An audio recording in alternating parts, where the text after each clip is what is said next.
Good morning, shalom, and greetings to you, my dear brothers and sisters in Christ. Let us dive into the word. Today's gospel is taken from Gospel of Luke, chapter 10, verse 38 to 42. And today we encounter a familiar story of Martha and Mary. Now, Martha, busy with serving, becomes frustrated as her sister Mary simply sits at the feet of Jesus, listening to him. Now, when Martha voices her frustration, Jesus gently corrects her, saying that Mary has chosen the better part, which is focusing on him above all the task. Brothers and sisters in Christ, for all those of us who are serving in the church, serving in different ministries. Now, this message in today's gospel can feel very relevant. Now, we put in so much effort into making sure things run smoothly. Whether it's in during mass, during any other celebration in our church, or in our BEC meetings, or in any other ministries in the church. We want the flow to go well without any sort of distraction. Now, while this dedication is important, there's a risk that we, like Martha, we become so consumed with what we are doing for God that we lose sight of why we are doing it. Now, brothers and sisters in Christ, the heart of our service must always be about deepening our relationship with Christ and helping others to encounter Him through our work. Now, St. Paul, in the letter to the Colossians, he says that whatever you do, work at it with all your heart, as working for the Lord, not for human masters. Since you know that you will receive an inheritance from the Lord as a reward, it is the Lord Christ you are serving. Now, brothers and sisters in Christ, this is a call to all those serving in the church to keep our hearts fixed on Christ.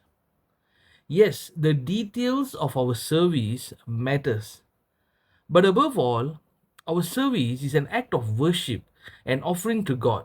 When we serve in any capacity, our focus should be on bringing ourselves and others closer to the presence of Christ.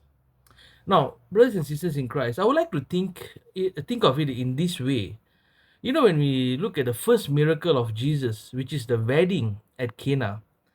Now that in that wedding, the wine they ran out of wine, and then Mother Mary asked Jesus to help and all that, right? Now, if you notice, Jesus will tell the servants to fill the 6 jars with water.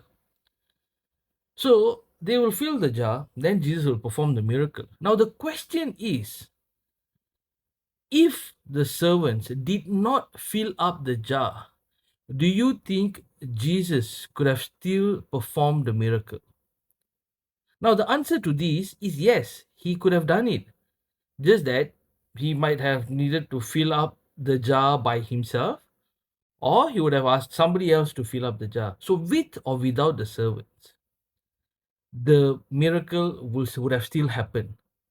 Now, by looking at the servants helping to fill up the jar, two things happen here. Number one, the servants made the miracle to happen through Jesus. That means they helped to elevate the whole process, they help to speed up the whole process.